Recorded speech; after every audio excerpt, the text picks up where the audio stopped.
Tonight, the first topic we explore is the life of Catherine the Great, the German-born princess who transformed herself into Russia's most powerful and controversial empress. From orchestrating a coup against her own husband, to embracing Enlightenment philosophy while ruling with an iron fist, Catherine's story is one of sharp intellect, endless ambition, scandalous affairs, and sweeping reforms.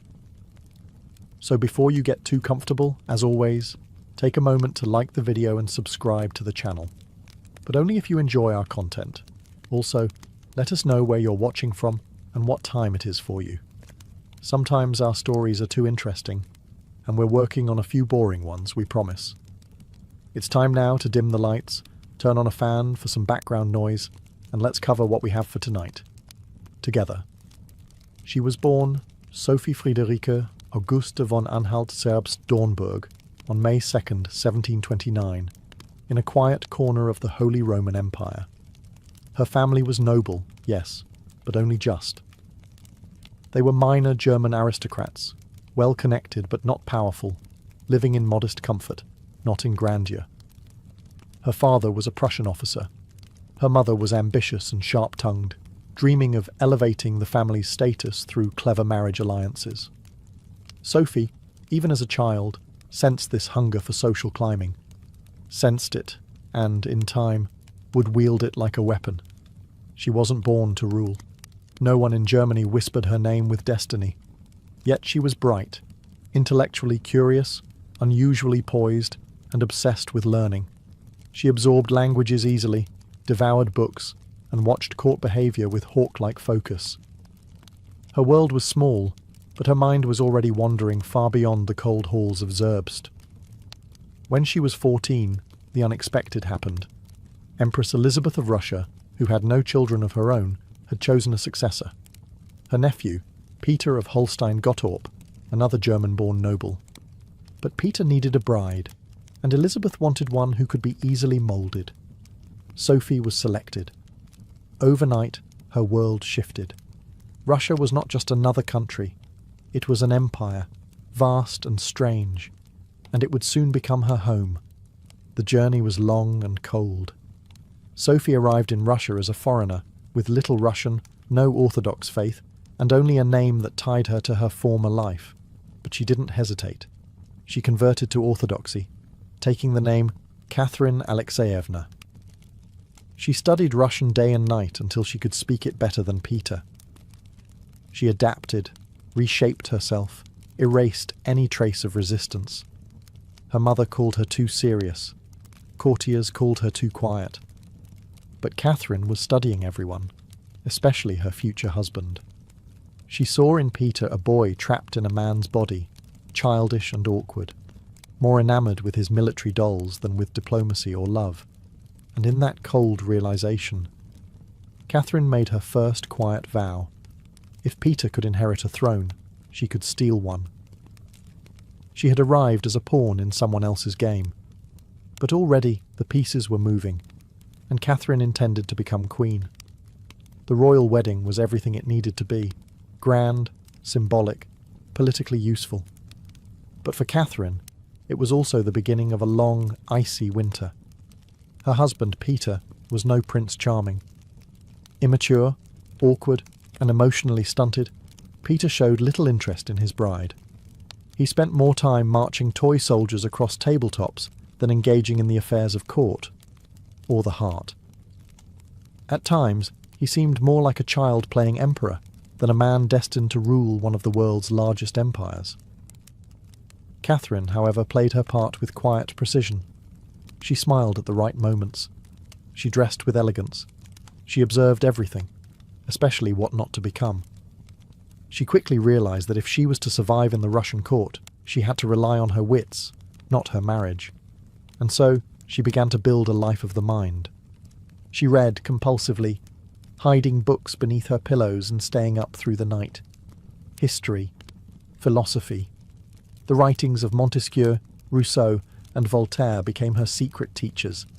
She wrote letters, kept journals, and began to shape a private vision of what a ruler could be, someone who used power not for cruelty or indulgence but for progress, justice, and reform. In a palace that whispered with intrigue, Catherine was quietly becoming dangerous. Yet danger worked both ways. The court was treacherous. Spies lingered in hallways. Alliances shifted overnight. Even Catherine's health faltered. Rumours swirled that Peter resented her so deeply. He withheld medicine during a near-fatal illness.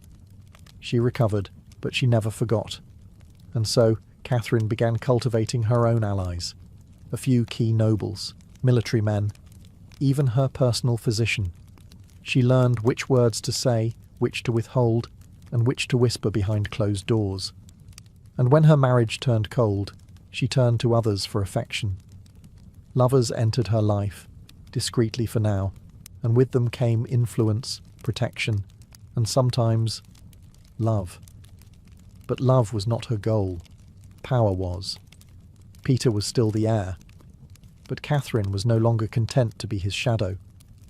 She had tasted the politics of survival, the thrill of reading forbidden texts, and the sweet clarity of ambition.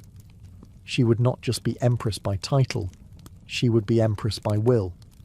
When Empress Elizabeth died in 1762, Peter III ascended the throne. Catherine, now in her early 30s, had waited over a decade in the shadows, reading, learning, preparing. But the man she married remained as erratic and unpopular as ever.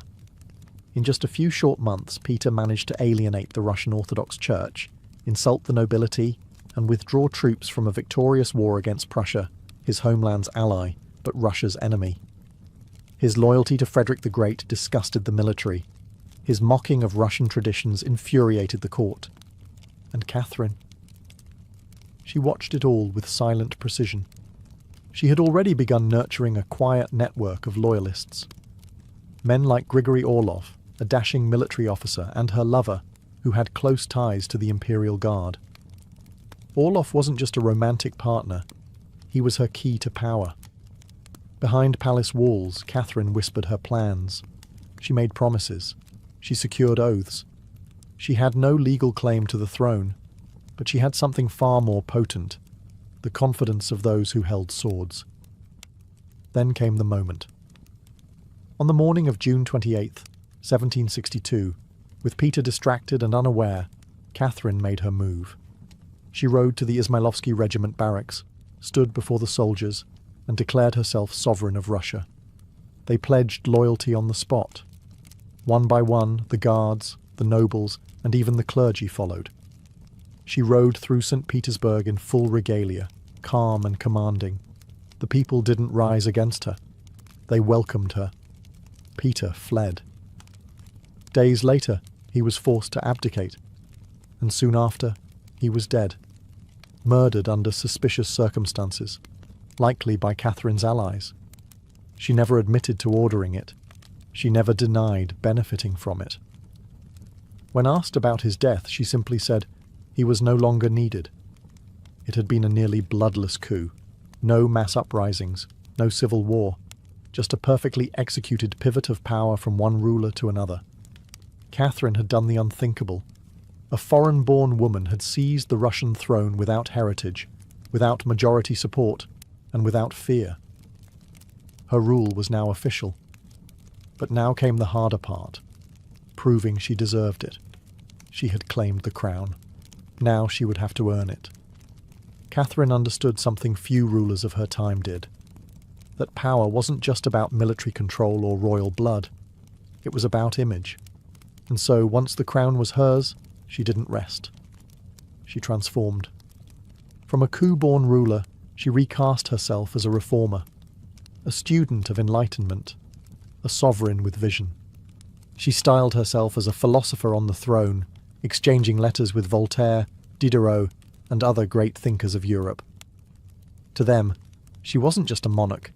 She was proof that ideas could shape empires. She invited philosophers to court, sent money to scholars, publicly praised liberty, education, and reason, all while ruling with unmatched authority. But ideas didn't always fit neatly into Russian reality. Russia was still a deeply feudal society. The nobility held land, and peasants. Serfdom chained millions in poverty. Catherine wanted to reform it. She dreamed of modernizing the legal system, improving schools, cleaning the bureaucracy of corruption. In 1767, she convened a commission to draft a new legal code, one that would be fair, rational, and humane.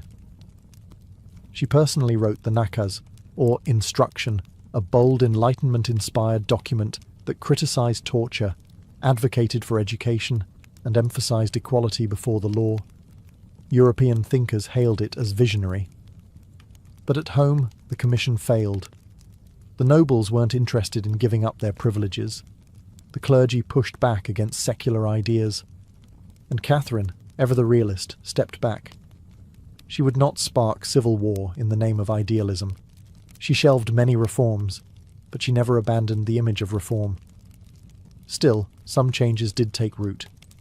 She expanded education, especially for girls. She founded the Smolny Institute for Noble Maidens, Russia's first state-funded school for women.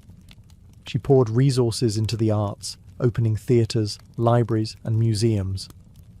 Under her reign, St. Petersburg became a centre of culture and elegance. She was building a Russian enlightenment, not by force, but by inspiration. Yet her enlightenment was a delicate dance.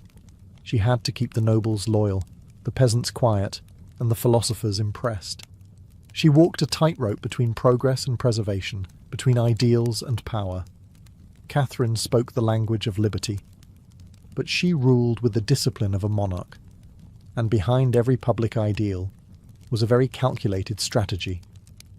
For all her intellect and discipline, Catherine could never escape one thing: people's obsession with her personal life. In the glittering halls of the Russian court, where whispers travelled faster than truth, the Empress's lovers became legends. Her first great affair after the coup had been with Grigory Orlov, the soldier who helped bring her to power. Brave, loyal, and handsome, Orlov was more than a romantic partner. He was her co-conspirator. Together, they had reshaped the future of the Russian Empire. But as the years passed, their bond began to fade. Orlov's behaviour turned erratic, and Catherine, ever rational, began to look elsewhere. What followed was a long series of liaisons, each one carefully chosen. These were not reckless flings. Catherine's lovers were often men of talent, intelligence, or military value. They were part of her political ecosystem. Some were gifted administrators, others were generals. And one, Grigory Potemkin, would become the most significant. Potemkin was no ordinary court favourite. He was brilliant, passionate, and ambitious. Their love burned intensely, and though it didn't last romantically forever, their political partnership endured for life. Potemkin helped Catherine secure Crimea, expand Russia's borders, and shape foreign policy. They may have even secretly married, though no proof was ever found. But even after they drifted romantically, they wrote to each other constantly, warm, witty, and often intimate letters that revealed mutual admiration. Still, the court, and the continent, gossiped. Foreign ambassadors reported breathlessly on her long list of lovers. Pamphlets in Europe painted her as immoral, debauched, even dangerous. One grotesque rumour, completely false, claimed she died attempting to be intimate with a horse. It was pure slander, weaponized misogyny meant to punish a woman for ruling with strength and sensuality. Catherine never responded to these attacks directly. She didn't need to. Her rule spoke louder than any whisper. She had taken and held the Russian throne. She expanded its territory, reformed its institutions, and governed with unmatched efficiency. Yes, she loved fiercely, but never foolishly.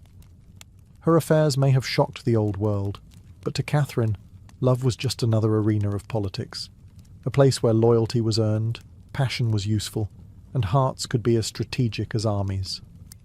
Catherine spoke often of liberty, of justice, of enlightenment, but behind the silks and salons, behind the witty letters to Voltaire and the progressive speeches, was a ruler who understood the necessity of power and the price of keeping it.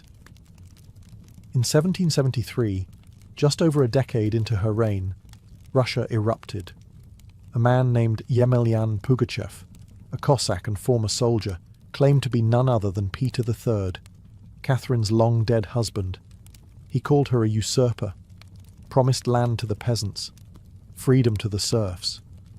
He lit a flame that spread quickly through the countryside, where suffering and resentment had long been simmering. It became the Pugachev Rebellion, the largest peasant uprising in Russian history. Catherine, shaken, responded without mercy. Troops were dispatched, villages burned, rebels were captured, tortured, and hanged. Pugachev himself was paraded through Moscow in a cage before being executed, and with his death, Catherine sent a clear message: challenge the throne, and you will suffer. It was a turning point. The empress who had once championed the rights of the people now ruled with far less idealism. She had seen what chaos looked like, and it terrified her. The rebellion had exposed the deep fractures of her empire, the poverty, the inequality, the desperation. But instead of addressing those wounds through reform, she tightened her grip. Serfdom expanded under her rule. Noble privileges were strengthened. The vast rural poor fell deeper into bondage. To preserve peace, Catherine sided with the aristocracy, because they held the key to her survival. And yet, the contradiction haunted her reign. To Europe, she was still the enlightened monarch, the modernizer, the patron of the arts and sciences. But at home, she had become something sterner, more imperial, less idealistic. The woman who once dreamed of rewriting Russia's laws now issued decrees that reinforced the status quo. But perhaps that was her genius. Catherine had learned what many idealists never do, that to keep power in a turbulent world, you sometimes have to betray the very ideas that brought you there. She wore philosophy like a crown, but underneath it was iron. If Catherine ruled Russia with vision, she expanded it with precision. Unlike many monarchs who dreamed only of securing borders, she dreamed of growing them.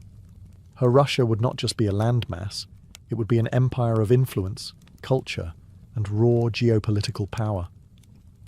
She turned her gaze south first, to the Black Sea and the weakening Ottoman Empire. Controlling the Crimea meant warm water ports, new trade routes, and strategic dominance. The wars were long and costly, but Catherine's army, guided in part by her trusted advisor Grigory Potemkin, was relentless. By 1783, Crimea was annexed.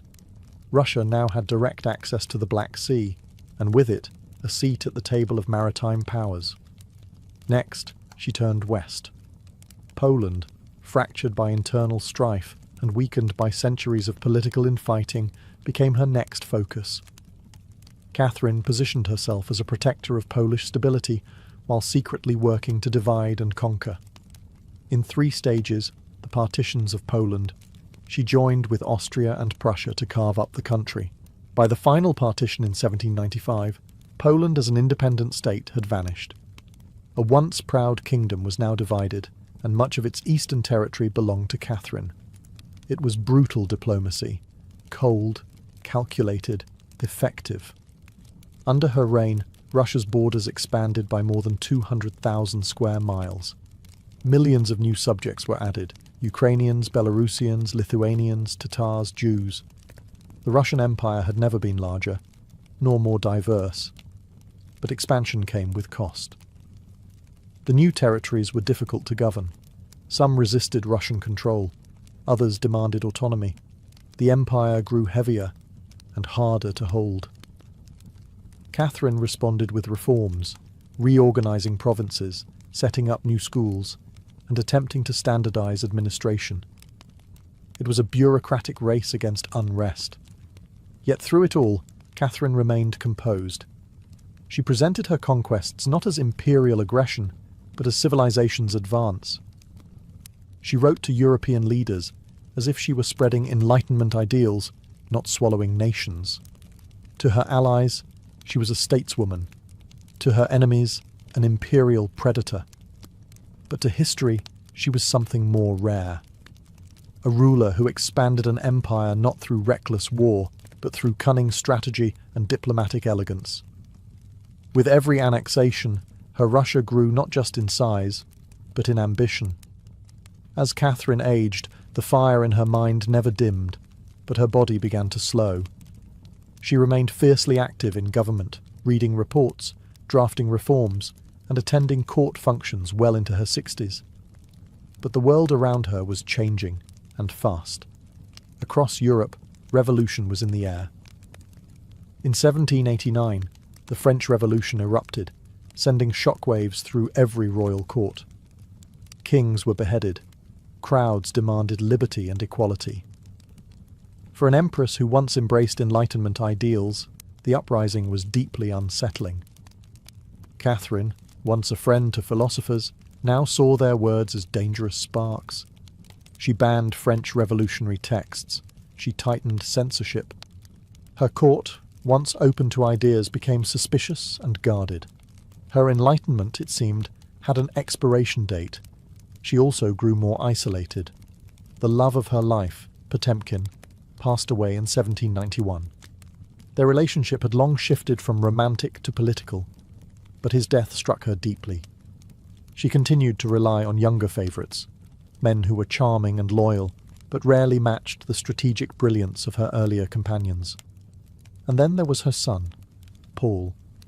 Catherine distrusted him. She saw in Paul none of her intelligence, none of her stability. He was emotional, impulsive, and drawn to autocratic ideals that clashed with her more balanced style. Privately, she considered bypassing him altogether, grooming her grandson Alexander as the next Tsar. It was a bold plan, one she never had time to complete. In November of 1796, Catherine suffered a massive stroke. She never regained consciousness.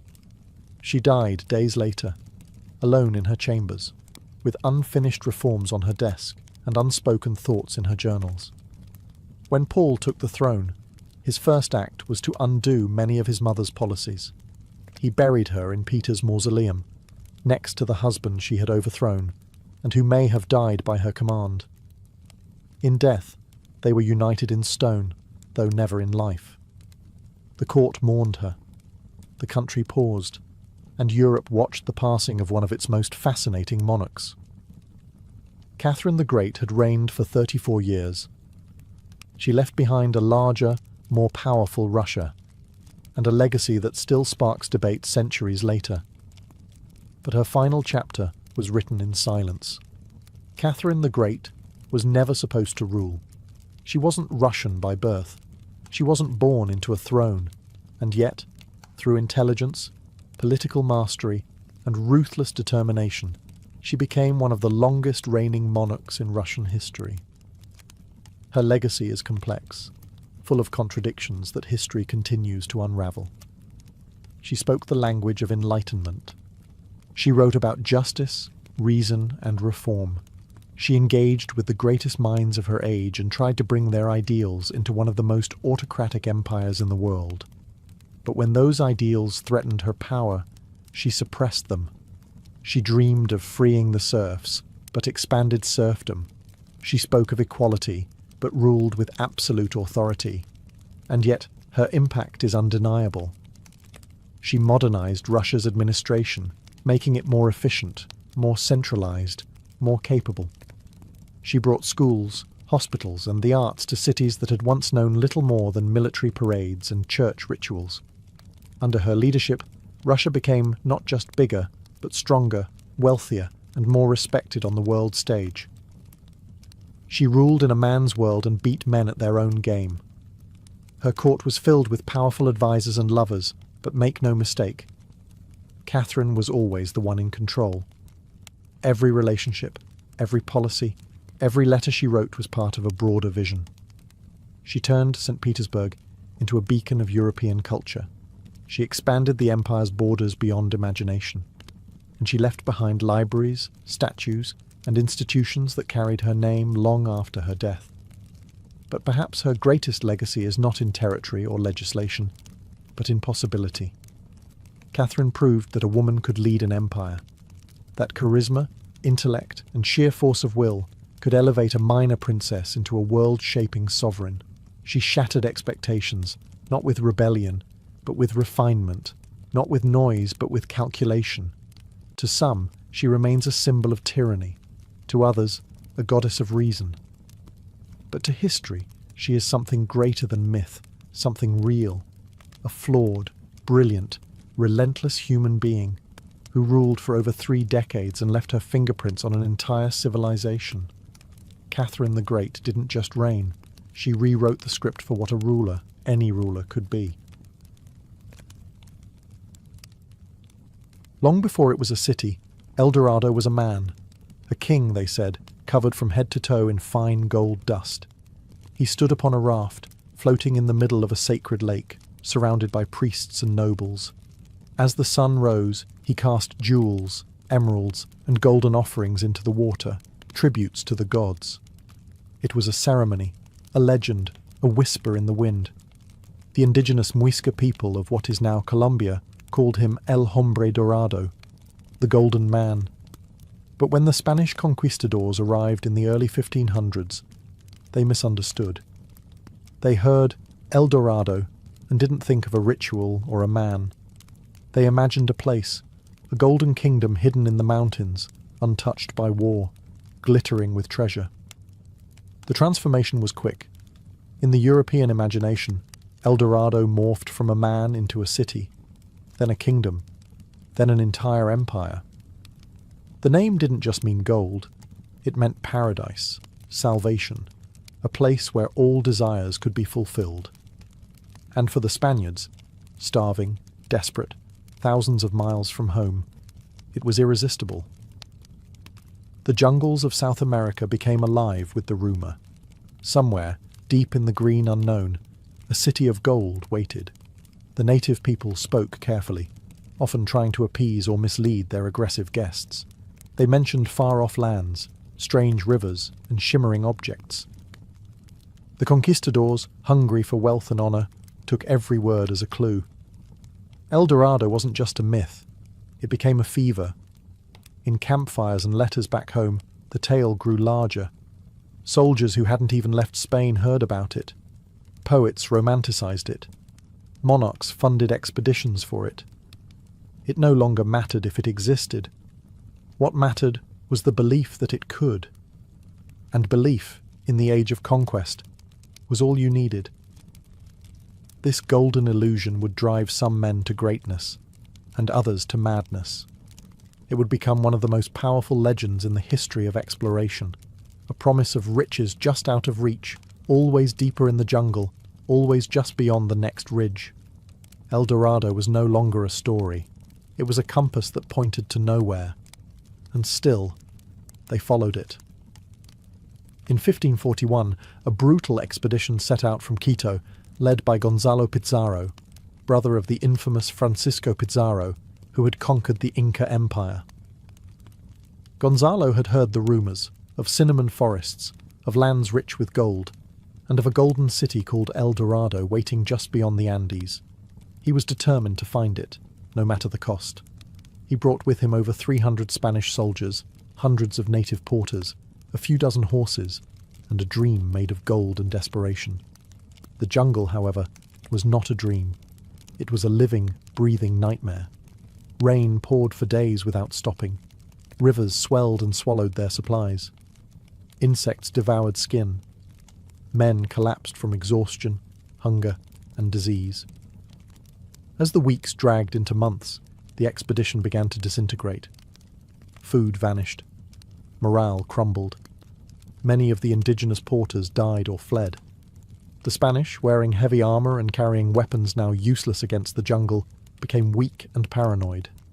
Gonzalo Pizarro, desperate, ordered a smaller party to push ahead in search of food and a way forward. That group was led by Francisco de Orellana, a lesser-known nobleman who would soon make history by accident. Orellana's party floated down a river, following its winding current deeper into unknown territory. Days turned into weeks, and Orellana realized he couldn't return upstream to rejoin Pizarro. There was only one path left, forward. With a handful of men and a makeshift brigantine, Orellana continued down what would one day be called the Amazon River. He passed through vast, seemingly endless forests and encountered indigenous civilizations that appeared far more advanced than expected. He later claimed to have seen grand cities, well-organized societies, and even tribes of warrior women, stories that would inflame the El Dorado legend for centuries. Eventually, Orellana reached the Atlantic Ocean. He became the first European to navigate the entire length of the Amazon, but he had found no gold, no El Dorado, only a myth that now stretched across a continent. Back in the Andes, Gonzalo Pizarro's forces had nearly all died. The survivors crawled back to Quito, broken and starving, but the damage had already been done. The jungle had taken its first real blood for El Dorado, and the myth was just getting started. By the mid-1500s, the Spanish obsession with El Dorado had shifted from the vast unknown of the jungle to a single, haunting place: Lake Guatavita. Nestled in the green highlands of what is now central Colombia, this almost perfectly circular crater lake shimmered with eerie beauty. But it wasn't the view that drew conquistadors. It was the legend. The Muisca people, who lived nearby, had long performed sacred rituals there. One ritual in particular had gripped European imaginations: a chieftain, naked and dusted in gold, sailing to the center of the lake on a raft, tossing emeralds, gold, and precious offerings into the water as gifts to the gods. To the Spanish, it wasn't religion. It was a vault, and they were determined to open it. In 1536, conquistador Gonzalo Jiménez de Quesada was the first to arrive. His men fished a few golden trinkets from the lake's edge, stirring just enough hope to keep the obsession alive. Over the next few decades, multiple attempts were made to extract the supposed treasure resting at the lake's bottom. In one of the most infamous efforts, in 1580, a wealthy entrepreneur named Antonio de Sepúlveda tried to drain the entire lake. He and his crew of indigenous laborers dug a massive gash into the mountainside, forming a channel to bleed the water away. As the level dropped, mud and debris surfaced, along with some pieces of gold. But the sides collapsed before the lake could be fully drained. The excavation killed many workers, and while a few golden artifacts were found, the mythical hoard of treasure remained hidden beneath layers of silt and legend. Still, the effort had a strange consequence. The lake itself became sacred to the myth of El Dorado. It wasn't just a backdrop anymore. It became the beating heart of the story. A place where gold had been offered for centuries, where secrets lay buried beneath the water's surface, and where hope refused to die. Even centuries later, Lake Guatavita would draw treasure hunters armed with sonar, scuba gear, and dynamite. But the lake remained stubborn. It kept its secrets close. And like the myth it fueled, it promised everything, and delivered only echoes. By the late 16th century, El Dorado fever had crossed the Atlantic. No longer was it only a Spanish pursuit. Now the English, ambitious, rising, and eager to challenge Spain's dominance, set their sights on the Golden City, and no one was more enchanted by the legend than Sir Walter Raleigh. A poet, soldier, and favourite of Queen Elizabeth II, Raleigh was bold, intelligent, and full of theatrical charm. But he was also fiercely ambitious, desperate to carve a legacy that would rival the great conquistadors. El Dorado, he believed, was not just a myth, it was his destiny. In 1595, Raleigh sailed to Guyana, the dense, unmapped region near the Orinoco River in present-day Venezuela. He had read Spanish reports, heard tales from captured natives, and convinced himself that the city of gold lay somewhere in the rain-drenched interior. His journey was grueling, thick jungles, choking heat, and uncooperative terrain, but he returned home with a spectacular story. He claimed to have found a civilization on the verge of discovery, a land rich with gold ruled by a mighty emperor just beyond reach. His published account, The Discovery of the Large, Rich, and Beautiful Empire of Guyana, was filled with vague maps and suggestive detail. There was no proof, but Raleigh's words sparkled with enough imagination to captivate England. Queen Elizabeth was intrigued, the public was enthralled, Raleigh became a legend. But the years passed. Elizabeth died. Raleigh lost his favour and his freedom, imprisoned in the Tower of London under King James I. Yet El Dorado still burned in his mind. In 1617, after years of confinement, he was granted one last chance, an expedition to Guyana to finally prove his claim. This time, it all fell apart. His men attacked a Spanish outpost, violating the fragile peace between England and Spain. Worse, Raleigh's beloved son Wat was killed in the skirmish. Defeated, grieving, and empty-handed, Raleigh returned to England. King James was furious. Raleigh was executed in 1618, beheaded in public, his dreams undone by the very myth he once made shine. He had chased a city that may never have existed, and in doing so, he became its most tragic explorer. As the centuries turned, El Dorado refused to die. With every failed expedition, the myth only grew more potent, like a mirage that shimmered brighter the more it was chased. The jungle, vast and uncharted, became both canvas and executioner. Countless men ventured into its emerald depths, convinced that gold awaited just beyond the next ridge, the next river, the next breathless day. They came from everywhere: Portuguese fortune seekers, German adventurers, Dutch traders, Jesuit missionaries. Each carried stories, weapons, and dreams. Few returned. Fewer still returned sane. The Amazon rainforest, which spans millions of square kilometers, is one of the most unforgiving environments on Earth. Thick canopies blocked out the sun. Rivers changed direction without warning. Poisonous insects and deadly snakes blended into the foliage. Starvation claimed some. Disease claimed others. Those who managed to push deeper faced even greater threats. Indigenous tribes, fiercely protective of their lands, whose resistance was swift, coordinated, and often fatal. Time and again, the same pattern emerged. A promising lead, a well-funded expedition, weeks of struggle, and then silence. Many were never seen again. Still, belief persisted. The myth had evolved. El Dorado was no longer a single city.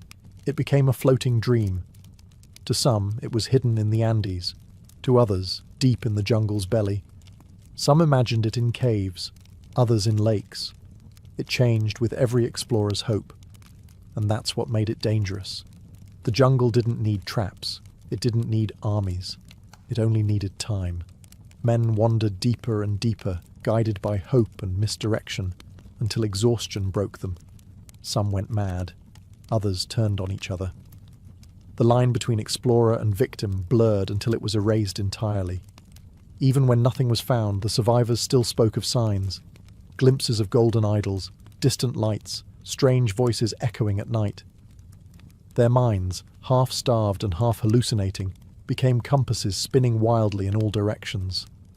El Dorado had become a psychological labyrinth, one that promised paradise but demanded everything in return.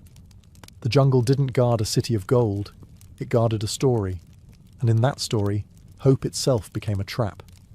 For centuries, the myth of El Dorado was dismissed as fantasy, an illusion spun from greed, misunderstanding, and European arrogance. But in recent decades, something remarkable has emerged. Evidence that maybe, just maybe, El Dorado wasn't entirely a lie. Not a city of golden walls, no. Not streets paved in treasure. But signs of vast, advanced civilizations that once thrived in the very regions conquistadors called empty. Deep within the Amazon, archaeologists and scientists have uncovered remnants of lost cities, agricultural systems, and vast road networks, now buried beneath layers of jungle. In Brazil, Bolivia, and Peru, satellite imagery and ground surveys have revealed the outlines of geometric mounds, moated towns, and intricate irrigation canals. These weren't small tribal encampments. They were organized societies, some likely home to tens of thousands of people. And then there's the soil. In scattered parts of the Amazon, researchers found terra preta, dark earth, enriched with charcoal, bones, and compost. It's not natural. It was engineered. Created by ancient Amazonians to make poor soil fertile, it suggests a long-term, sustainable civilization that understood its environment far better than once believed? Could it be that when early explorers spoke of great cities in the jungle, they were seeing the last flickers of a dying world? A civilization ravaged by European disease before it could be fully understood? Some believe so. Even Francisco de Orellana, whose Amazon journey was long considered exaggerated, is now being reassessed. His claims of bustling cities and powerful tribes were dismissed for centuries, but new findings suggest he may have been telling the truth. Just a version of it Europe wasn't ready to believe. So perhaps El Dorado was never one golden city, but the reflection of many real ones, a patchwork of thriving cultures that dazzled the eyes of outsiders, only to vanish under jungle and time. The legend, then, was not built from nothing. It was built from fragments, misunderstood and reshaped by conquest. The gold may have been symbolic, the grandeur exaggerated, but the roots of the story were always real. El Dorado may not have been a place on a map, but it may have been a memory. As the myth of El Dorado spread through Europe, it didn't just live in songs or whispered tales, it was etched into maps. From the 16th to the 18th centuries, map makers, cartographers working from stories rather than science, began to fill the blank spaces of South America with invention. The unknown was terrifying, but it was also a blank canvas. And nothing filled that canvas better than gold. Across old parchment maps, the word El Dorado appears in bold script, pinned to lakes, rivers, and mountains that never existed. Sometimes the city was shown as nestled near Lake Guatavita. Other times, it floated deep in the Amazon or hidden behind the Orinoco. Some maps included entire golden empires, complete with drawn buildings, sun temples, and fantastical creatures guarding the way. These maps weren't drawn to deceive. Not exactly. They were drawn to sell. Each one was a siren song to monarchs, merchants, and mercenaries. They sparked funding for expeditions. They justified claims over foreign lands. They offered explorers something just real enough to chase. The absence of proof was the point. The less certain the location, the more imagination it allowed. And so the myth grew, not just in stories, but in geography. Some of these maps found their way into royal courts. Others were published in books, passed from hand to hand by those dreaming of wealth and wonder. They were copied, plagiarized, embellished, and every new version added more detail, more certainty, more allure. These false geographies had real consequences. Expeditions were launched based on them. Lives were lost pursuing the curves of rivers that didn't exist. Entire regions were colonized based on legends scribbled by men who had never stepped foot outside Europe. But the most fascinating part? Some of these maps continued to circulate after El Dorado had been discredited. Why? Because humans don't let go of hope easily. A map is more than a tool, it's a promise. And these promises glittered. Even today, those antique maps are sought after collector's items. Not because they're accurate, but because they captured a moment when belief was stronger than evidence. El Dorado never needed to be real. It just needed to be drawn. Centuries have passed. The jungle has swallowed up the bones, the rusted swords, and the silent footprints of those who chased El Dorado. And still, the myth survives. It lives in books, films, and museum exhibits. In the animated stories we show our children and the documentaries we stream late into the night. It's Indiana Jones and the road to El Dorado. It's a symbol now, more than a city, more than a man. It's an idea. Even into the 19th and 20th centuries, explorers still returned to South America, armed now with compasses, rifles, and scientific curiosity. Alexander von Humboldt, one of the most respected scientists of his time, ventured through South America in the early 1800s. Though skeptical, even he was drawn to the stories. He searched not for gold, but for truth, and found the jungle still whispered of hidden civilizations. Later came Percy Fawcett, the British explorer whose obsession with a lost Amazonian city, he called it Zed, mirrored the old dreams of El Dorado. In 1925, he vanished into the jungle with his son, never to return. Some say he died at the hands of a tribe. Others believe he found something and chose to stay hidden. And even in the 21st century, the search hasn't ended. Armed with satellite imagery, drones, and LiDAR technology, archaeologists are still uncovering evidence of ancient, complex Amazonian civilizations. No golden city has been found, but new ruins, earthworks, and settlement grids suggest that the heart of the jungle once beat with life far richer than ever imagined. And yet, El Dorado still gleams, not on the ground, but in the mind. Because we never really needed proof. We needed the pursuit. The idea that somewhere out there is more, that one last secret remains untold. That if we go far enough, try hard enough, risk enough, we'll find the thing that changes everything. El Dorado is no longer a physical place.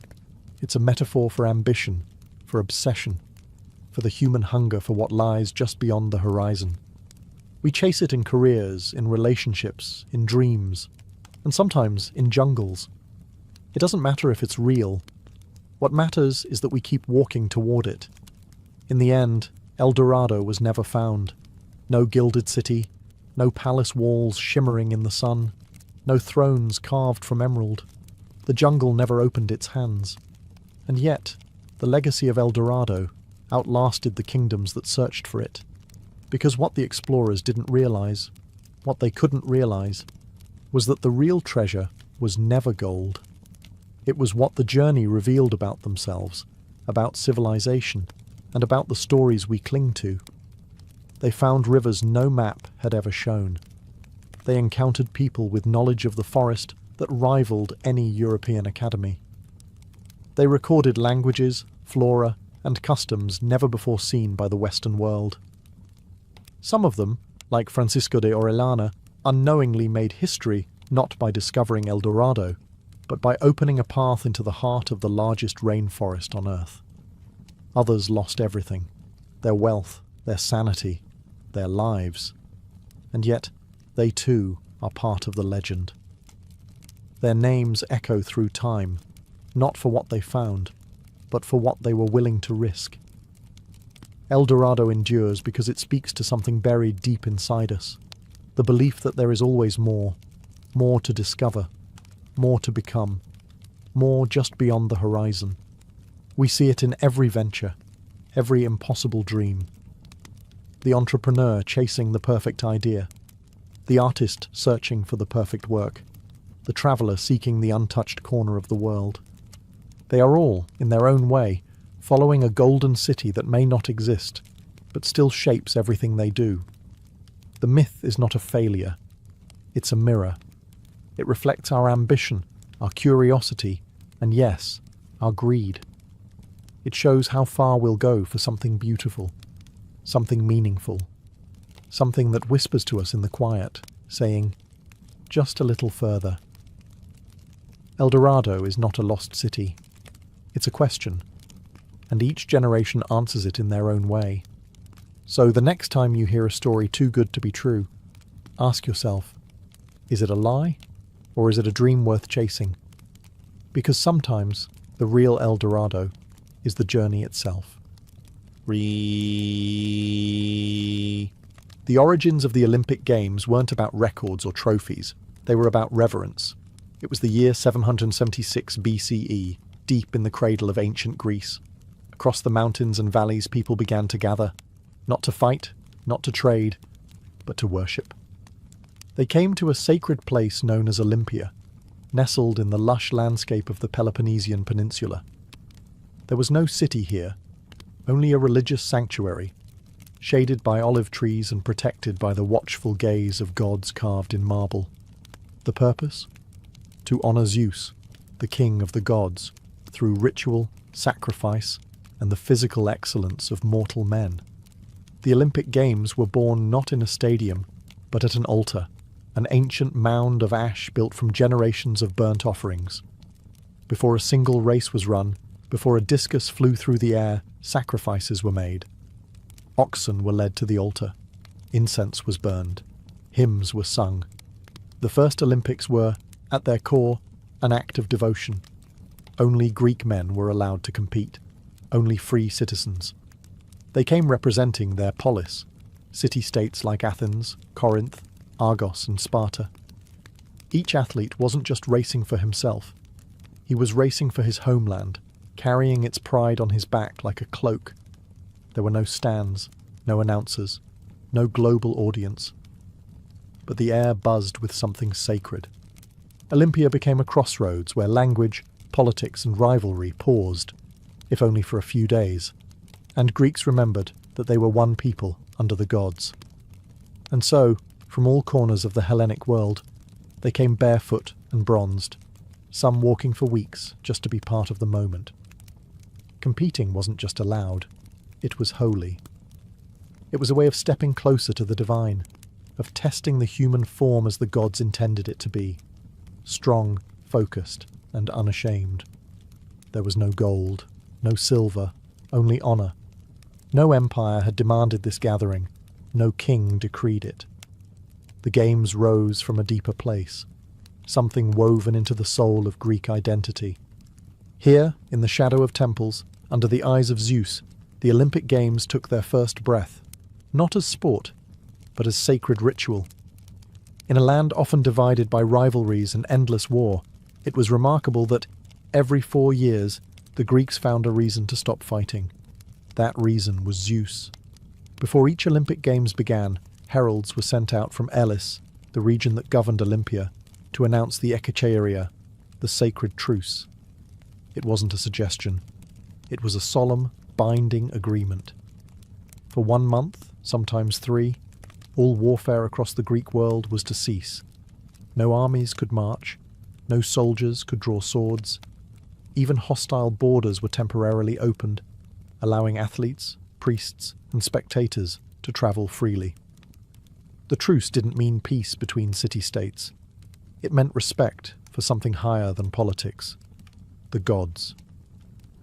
In theory, it allowed athletes from anywhere in the Greek world, whether allies or bitter enemies, to journey safely to Olympia. In practice, it was a miracle of diplomacy. City-states that had clashed on the battlefield one season could stand side by side on the track the next. Even Sparta, with all its martial pride and defiance, observed the truce for much of its early history. To violate the truce was to invite divine wrath. Those who dared face sanctions, not just from other city-states, but from the gods themselves. Zeus was not just a protector of the games, he was their witness. At Olympia, a massive bronze statue of Zeus stood with thunderbolt in hand, a silent reminder that the rules of the gods were not to be broken. But the truce wasn't only about safety, it was about unity. Greece was not a nation. It was a patchwork of fiercely independent polis, often at war with each other. Yet through the sacred truce, they could gather together in a single place, for a single purpose, bound by a shared reverence. It was more than just political necessity, it was symbolic. The truce taught that even in a world ruled by conflict, there could be moments of order, respect, and ritual. For a brief time, Greek identity rose above rivalry, and as the olive wreaths were prepared and athletes stepped into the arena, it was under the quiet power of peace, not one enforced by soldiers, but one commanded by the gods. At Olympia, there were no uniforms, no tunics, no armour. The athletes of ancient Greece competed naked, fully and deliberately. To the modern mind, it might seem shocking, but to the ancient Greeks, the unclothed body was not something to hide, it was something to celebrate. Strength, symmetry, and discipline weren't just physical traits. They were reflections of virtue, of the soul made visible. Competing nude wasn't just allowed, it was expected. It was part of the ritual. The Greek word gymnos means naked. From it came gymnasium, the training ground, and later, the gymnasium. To train the body was to train the mind. Athletes covered themselves in olive oil, not for vanity, but to showcase the form and reduce chafing during movement. Dust was often sprinkled over the oil to prevent slipping and to accentuate muscle definition. In this sacred setting, the human form became art. And it wasn't just about appearance, competing naked symbolized equality. In the arena, wealth and social class were stripped away, literally. What remained was effort, discipline, and raw physical skill. The body became the only uniform, and excellence became the only rank. But this exposure also had a moral edge. For the Greeks, shame was not in nudity, but in cowardice, cheating, or weakness.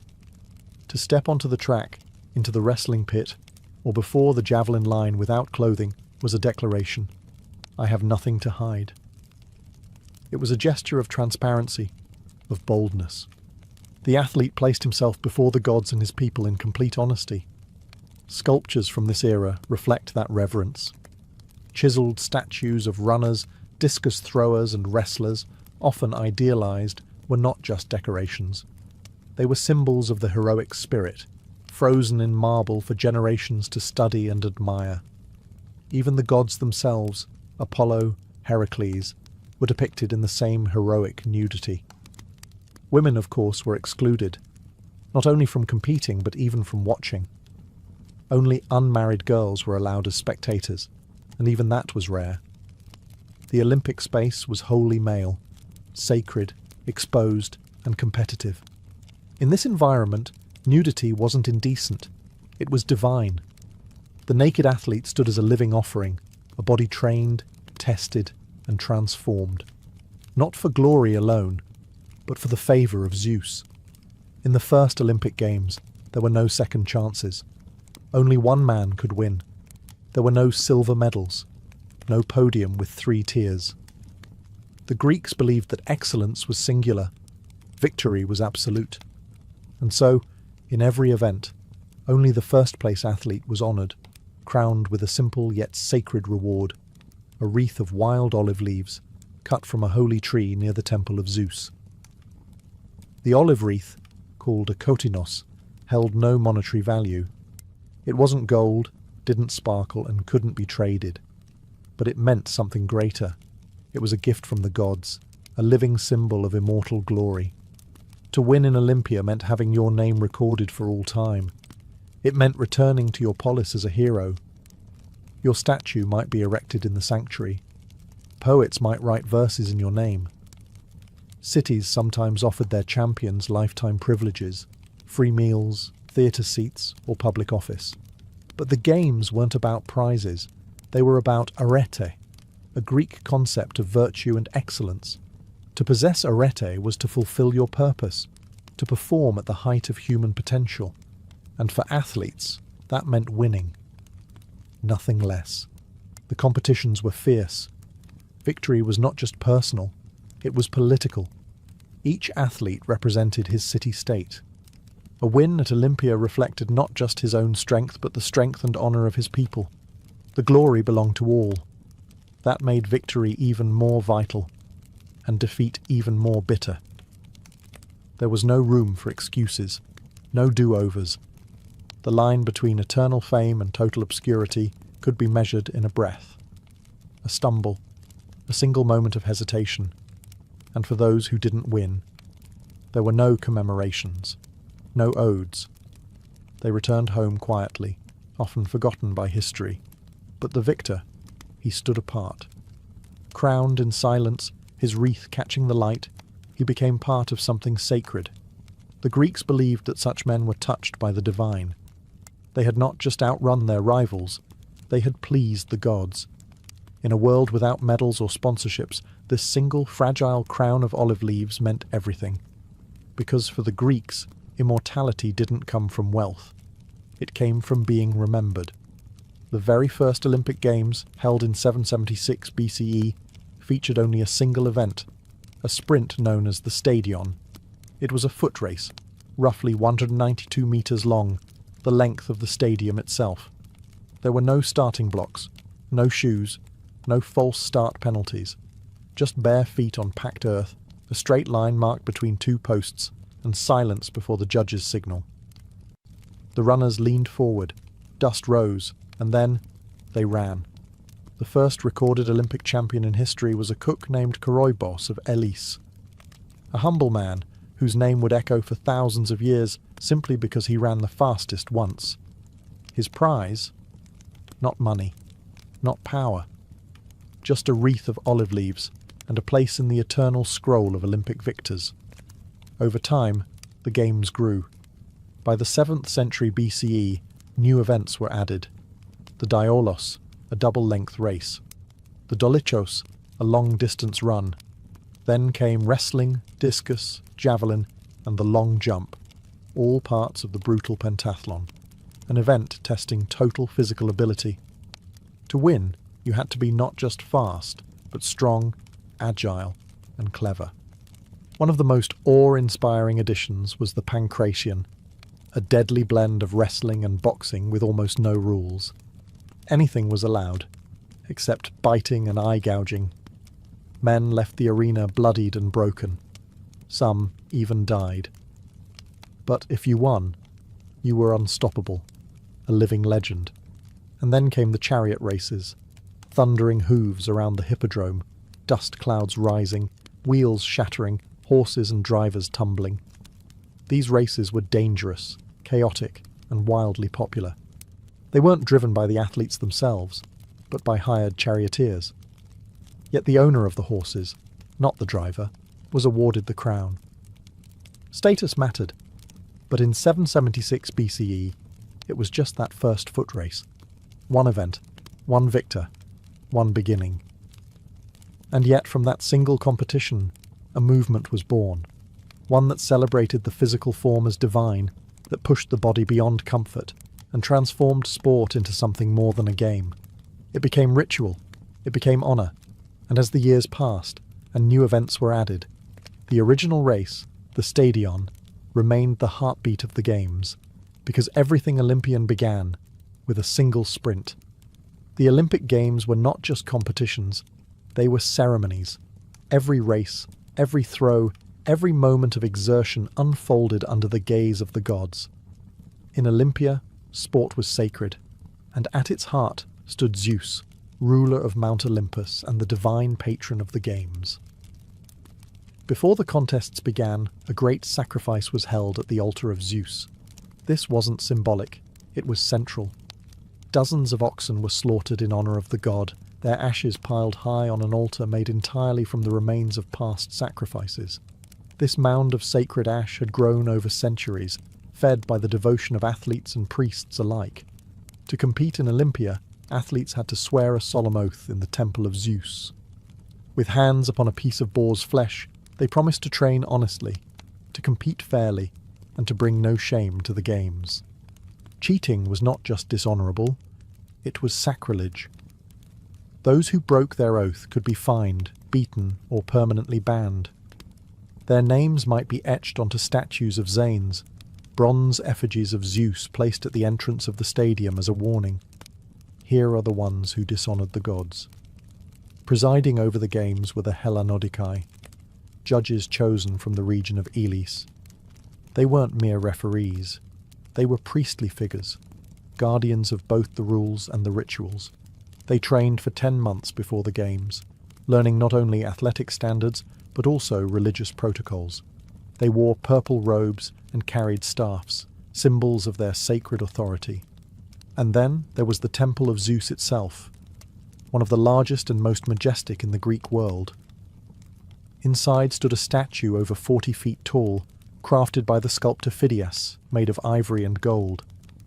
Seated on a throne, holding a scepter and a figure of Nike, the god watched over the games with a calm, eternal gaze. It was so magnificent, it would later be named one of the 7 wonders of the ancient world. Every leap, every strike, every drop of sweat was a form of worship.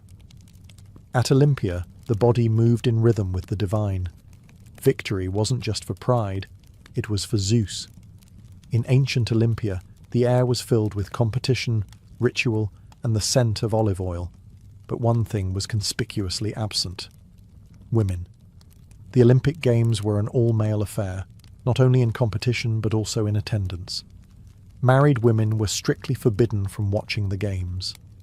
The penalty, according to legend, was death, specifically being thrown off Mount Typeon. It was a reflection of the deeply patriarchal structure of Greek society, where public life, especially in athletic and sacred spaces, was the domain of men. The games celebrated the ideal male form. Nudity was standard, and the competitions were not just athletic, they were philosophical. The male body, trained and disciplined, was seen as a reflection of cosmic order, a living sculpture of virtue. Women, especially married women, had no place in this visual and symbolic environment. Still, not all women were excluded from the Olympic story.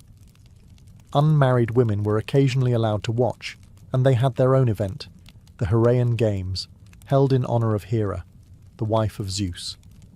These games featured foot races for young girls, held in the same stadium, but with key differences. The races were shorter. The girls ran clothed, wearing short chitons that left one shoulder bare. Their hair was worn loose, unbound and free. The victors received olive crowns and were allowed to dedicate statues to Hera.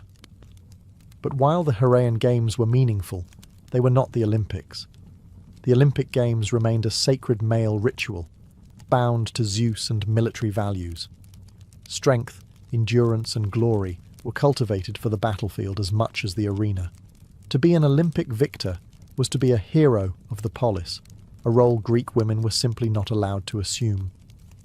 There is one curious exception, the case of Ciniska of Sparta, a wealthy woman who bred horses. Because chariot races awarded the crown to the owner, not the driver, Ciniska technically became the first female Olympic champion. But even she never set foot in the stadium to witness her victory. The exclusion of women wasn't just custom, it was religious law, social code, and cultural identity wrapped into one. In Olympia, the games were many things, but they were not for women. In ancient Greece, a victory at Olympia was more than personal triumph. It was political capital. To win was to bring honour not just to oneself, but to one's polis, the home city-state. Every athlete stood as a living emblem of where he came from. A victory in the Olympic Games meant superiority in strength, discipline, and divine favour, and that superiority reflected on the society that raised him. When an Olympic victor returned home, he was welcomed as a hero. City gates were opened in his honour, crowds lined the streets, songs were sung. His name might be carved into stone or etched into local memory by poets. One of the most famous was Pindar, who composed elaborate victory odes, rich in language and myth, commissioned by cities to immortalise their champions.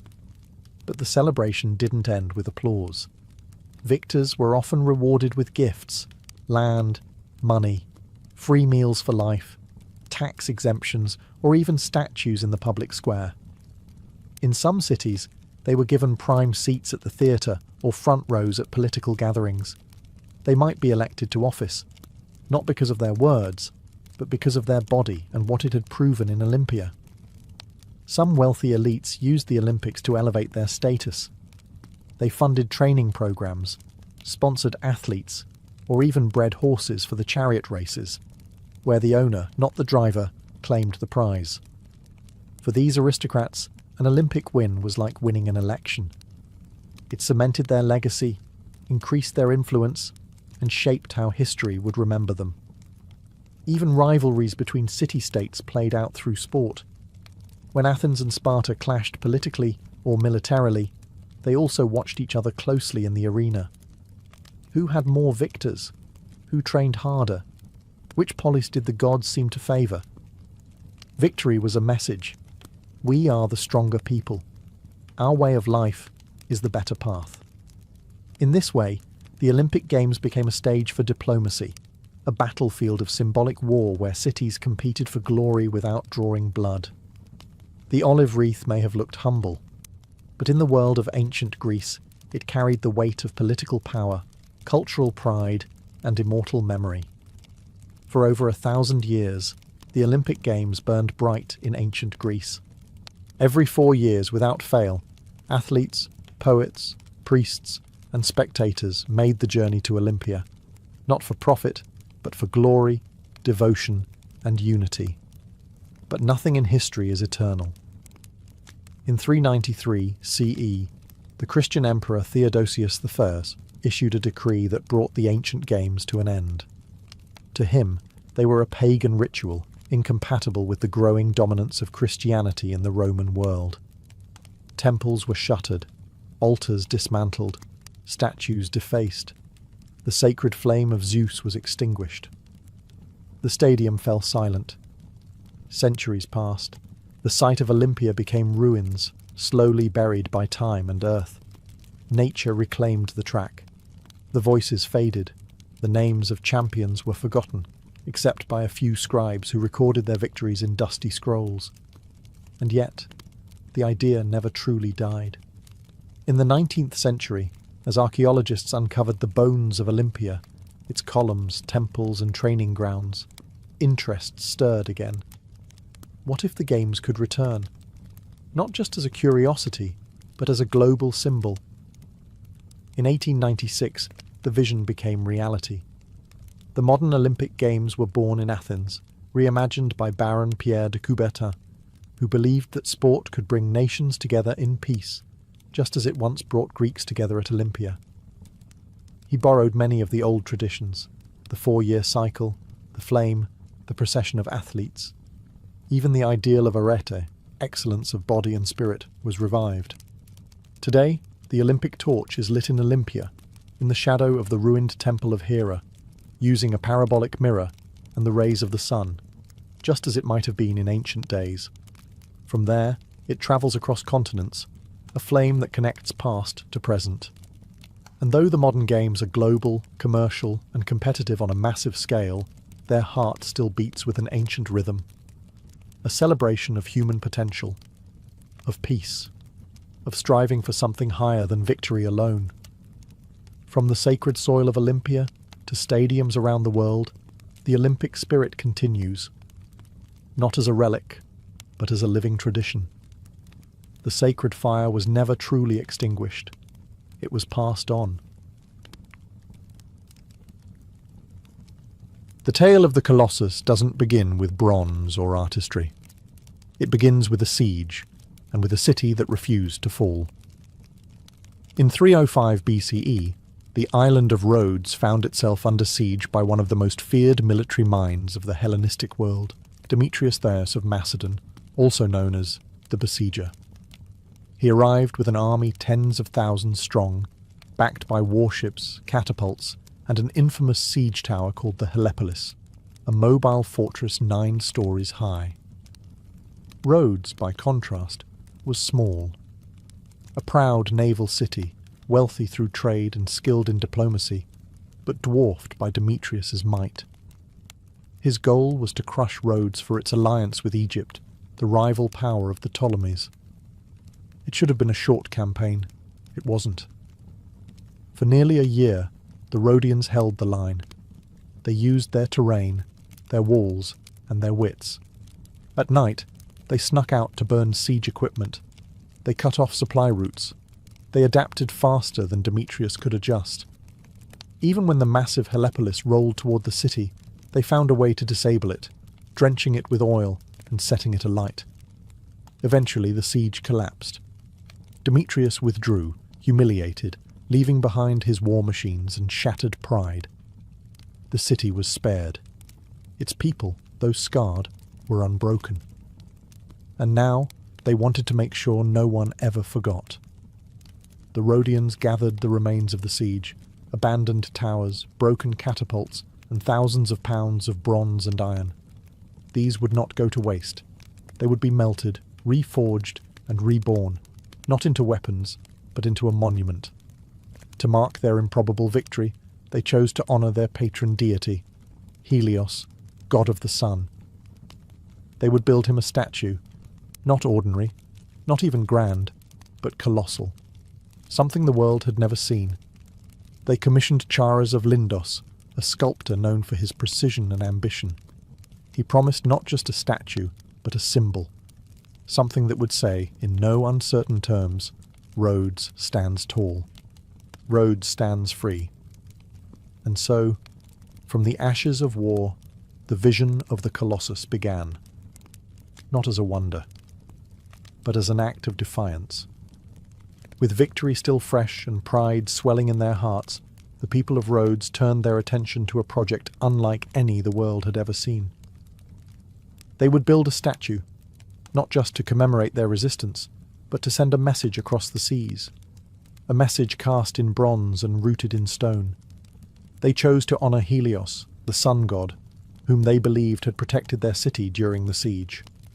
In Rhodes, Helios wasn't a distant celestial being. He was a guardian, a presence woven into the identity of the island. His rays shone on every harbour stone, and now he would be given form. To bring that vision to life, they summoned Charis of Lindos, a native Rhodian and a master sculptor. Charis had trained under Lysippos, the famed sculptor of Alexander the Great. He understood proportion, symmetry, and ambition. The task before him was monumental. The Colossus would stand over 100 feet tall, nearly the height of a modern 10-story building. It would be made entirely of bronze, with a supporting structure of iron and stone. The materials came from the very siege machines Demetrius had left behind. Thousands of pounds of bronze from melted-down weapons and armour would become the skin of the god. What had once threatened Rhodes would now protect it. Construction began around 292 BCE, and it would take 12 years to complete. The process was slow and deliberate. The statue was likely built from the ground up, with each section carefully cast, assembled, and reinforced as the structure rose. Workers toiled in the blazing sun, shaping metal, aligning joints, and creating what would become one of the 7 wonders of the ancient world. We don't know exactly what it looked like. No ancient images survive.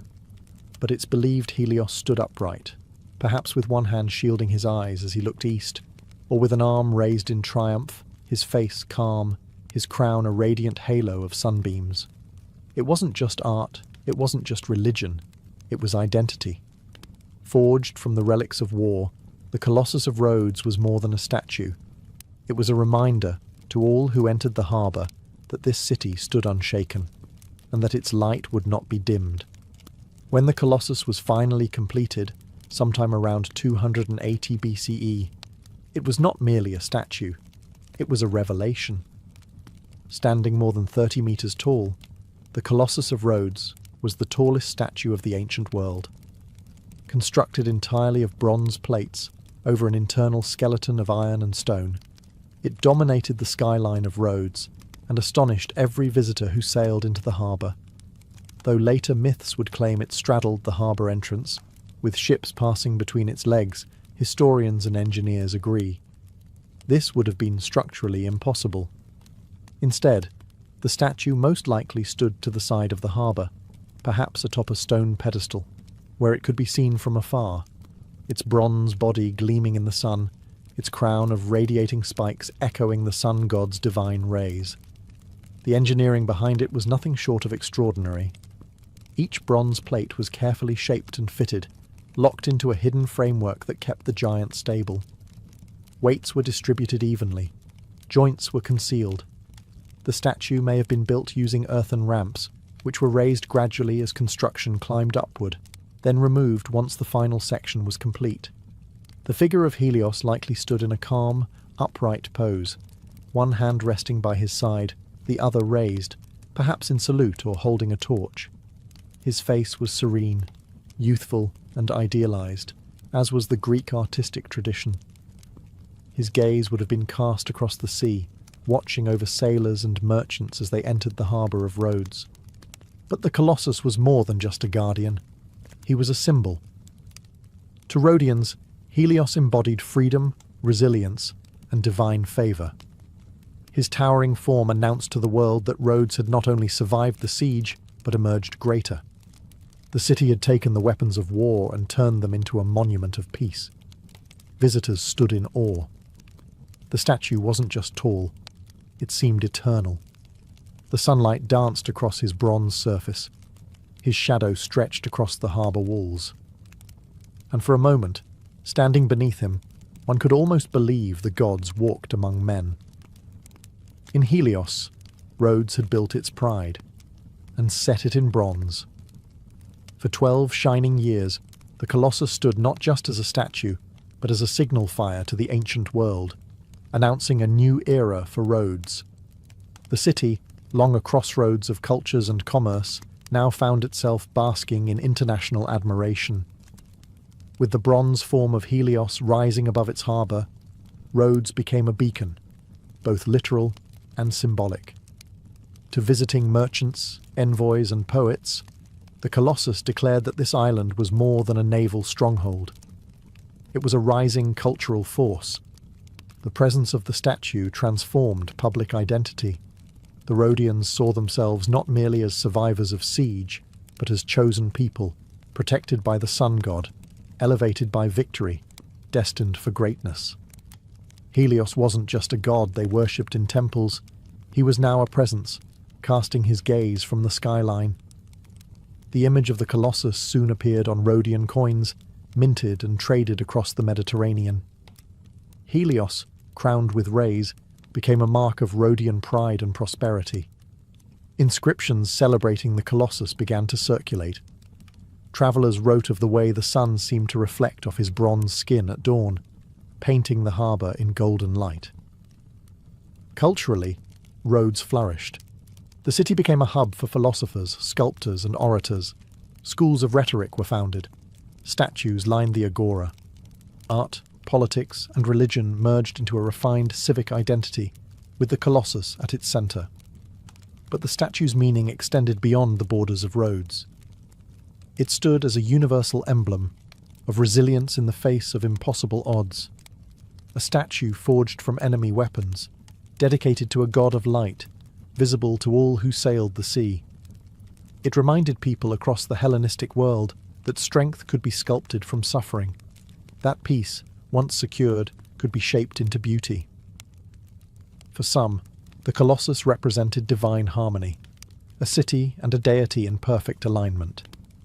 For others, it was proof that even in an age of war and conquest, something could be built that inspired rather than destroyed. And for the Rhodians, it was simply theirs, their triumph, their god, their skybound promise. The Colossus wasn't just a wonder. It was hope in bronze. In 226 BCE, just over a decade after the Colossus was completed, the ground beneath Rhodes began to tremble. Without warning, a massive earthquake struck the island. Homes collapsed. Temples cracked open. The harbour walls shuddered. And then, with a groan of metal and a cry from the heavens, the mighty statue of Helios, the pride of the city, snapped at the knees and fell. The Colossus did not simply tip over like a tree. It broke, piece by piece, twisting as it descended. The legs crumbled first, and the upper body slammed into the earth, shattering sections of bronze. Fingers the size of men splintered. The head, once gazing out to sea, now lay face down in the dust. No one had expected it, and no one could stop it. The damage to Rhodes was severe, but nothing struck the people more deeply than the loss of their god's image. The Colossus had become more than a statue. It was a companion, a symbol of divine favour. Now it lay in ruin. Its wreckage sprawled across the city's sacred ground. And yet, even in ruin, it remained a marvel. For centuries after the quake, travellers still came to see what was left. The historian Strabo wrote of the fallen Colossus, describing the sheer size of its remains. Visitors stood in the shadow of its broken limbs and marvelled at the engineering it had once required. The fingers were thicker than a man's torso. The ribs of bronze curled like forgotten armour. Inside, they saw the iron framework and the brilliant design of a civilization determined to defy its enemies. Some said the fall was a punishment from the gods. Others believed it was a reminder that even glory must bow to nature. But most Rhodians, though heartbroken, refused to erase it. The Colossus, though broken, was still sacred. They left the pieces where they fell. And for the next 800 years, those fragments remained, silent, rusting, enormous, a fallen god, a shattered wonder, yet somehow more human in its brokenness than it had ever been in perfection. The statue had once represented strength. Now it whispered of impermanence, and that too was something sacred. After the dust of the earthquake settled and the grief faded into silence, the question rose like morning fog over roads. Should we rebuild it? The fallen colossus still lay scattered across the ground, its bronze skin gleaming in the sunlight, its broken limbs stretched like a sleeping giant along the earth. Many citizens wanted it restored. It was, after all, their symbol, their guardian, their pride. But others hesitated. And so, as they had many times before, the Rhodians turned to a voice older than their city, the Oracle of Delphi. The oracle's response was chilling. The gods had spoken, she said. The fall of the Colossus was no accident. It was a sign. Helios was displeased, and rebuilding the statue would provoke further divine wrath. The Rhodians, deeply spiritual and cautious not to offend their patron deity, took the warning seriously. They abandoned the idea. But there were also practical reasons. Rebuilding a statue of such scale would have required enormous resources, materials, labour, time. The original Colossus had taken 12 years to construct. Its cost had been underwritten by the spoils of war and donations from allies. But now, the economic climate was different. The political landscape was more unstable. Rhodes faced new threats and shifting alliances. Rebuilding a statue, no matter how iconic, didn't seem wise in such uncertain times. And so, the decision was made. Let it rest. For centuries afterward, the Colossus remained in pieces. But it was never forgotten. The fragments became a kind of outdoor museum. Pilgrims and poets, traders and scholars all came to see the ruins. They walked among the statue's massive ribs. They placed hands on its outstretched fingers. They marvelled at its shattered face. There was awe, even in destruction. And perhaps that's why Rhodes never lifted it again. Because sometimes a fallen wonder speaks louder than a standing one. Sometimes ruin becomes a kind of memory, one that humbles, teaches, and lingers longer than glory. The Rhodians didn't rebuild because they didn't need to. The Colossus had already done its job. It had become legend. And legends once born don't need bronze to stand. Though the Colossus had fallen, its fame only grew. As centuries passed, the broken statue became legendary, not despite its destruction, but because of it. Travellers from across the Mediterranean continued to visit Rhodes, not to see a standing monument, but to witness a ruined wonder. The Greek historian Strabo, writing nearly 2 centuries later, described the remains in vivid detail. He spoke of bronze fingers longer than a man, hollow limbs as large as towers, and a shattered torso that still held the shape of a god. Even in fragments, the Colossus stirred awe. It became a place of reflection, proof that even the greatest works could break. What stood before visitors was no longer a statue, but a ghost of greatness, lying in state beneath the sun. Unlike other wonders of the world, the Colossus wasn't destroyed by war or hatred. It hadn't been toppled by invaders or melted down in rage. It had been brought low by nature, an earthquake, blind and impartial, reminding humanity of its limits. Still, the remains were treated with reverence. The Rhodians never melted them down, never swept them away. They left the ruins where they fell, letting time and wind and memory weave them into something sacred. In the ancient world, the 7 wonders were not just lists, they were pilgrimages. And Rhodes, though its statue lay in pieces, became one of those sacred destinations. Alongside the towering lighthouse of Alexandria and the hanging gardens of Babylon, the broken Colossus held its place. It was different, more sombre, more human. Other wonders dazzled with grandeur. The Colossus now inspired something quieter, awe tinged with melancholy. It showed the passage of time. It whispered of ambition, fragility, and the strange beauty of collapse. It taught a truth that perfection could not, that even fallen things can be remembered, that sometimes the pieces left behind are more powerful than the whole.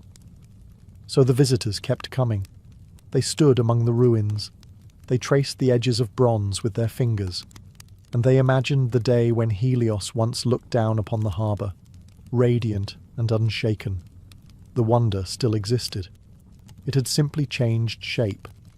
For over 8 centuries, the broken colossus lay where it fell, weathered by sun and wind, admired by pilgrims and poets. Generation after generation stood in its shadow, imagining the towering figure it once had been. And then, just like that, it disappeared.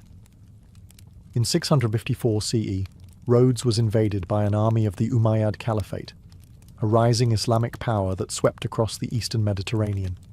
The city fell, and with it, the last visible remnants of the Colossus. According to later Byzantine chroniclers, the conquerors saw the statue's vast ruins as a source of material, not memory. The bronze was said to have been melted down and sold to a travelling Syrian merchant who transported it away, piece by piece, carted off on the backs of 900 camels. Whether that number was exaggerated or not, the message was clear. The Colossus of Rhodes was gone. No more fragments, no more limbs or ribs to touch, no more towering bones of a fallen god.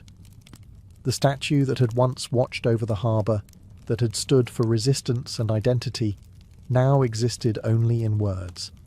And yet, those words were powerful. Writers continued to record it as one of the 7 wonders of the ancient world, placing it alongside monuments that still stood, temples, pyramids, tombs. The Colossus, despite being physically absent, lived on in the world's collective imagination. Its image transformed across cultures. Medieval maps showed it straddling the harbour, a gate of bronze that ships passed beneath. Renaissance artists painted it as a titan, casting shadows across oceans. It became a symbol of what once was, and what could be again. The irony is that we know so little about what it actually looked like. There are no surviving blueprints, no surviving sculptures or carvings. Everything we believe about the Colossus comes from the echoes of travellers, the pages of historians, and the imagination of those who came too late. But perhaps that's what makes it eternal. Because the Colossus of Rhodes was never just a statue. It was a dream cast in metal, a vision of what humanity could build when courage, beauty, and purpose aligned. And while its body may be gone, its shadow still stretches across time. The Colossus of Rhodes no longer stands, but its meaning has never collapsed. More than 2,000 years after its fall, it remains etched in the world's imagination. Not as rubble, not as loss, but as symbol. It was never just about height, or engineering, or bronze. It was about what people saw when they looked up at it. Strength in defiance, beauty in resilience, pride made visible. Built from the spoils of war, the Colossus began as a declaration that Rhodes, though small, could not be broken. Its people turned the tools of siege into art. What was once meant to destroy them became a monument to their endurance, and that idea has outlived the statue itself. Across history, echoes of the Colossus have surfaced again and again. When France gifted the Statue of Liberty to the United States, it wasn't just a gesture of diplomacy.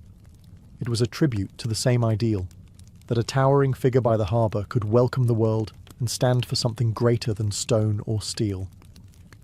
In modern times, engineers and artists have proposed rebuilding the Colossus. Some imagine a new statue with solar panels to honour Helios in a sustainable form. Others envision a modern wonder of glass and light hovering above the sea. None have come to pass. But the fact that we still dream of rebuilding it says everything. Because the Colossus represents more than its own history. It represents the kind of monument humanity longs to build, not to kings or conquests, but to possibility, to the idea that out of devastation, something radiant can rise, to the belief that even when toppled, the spirit of a people remains.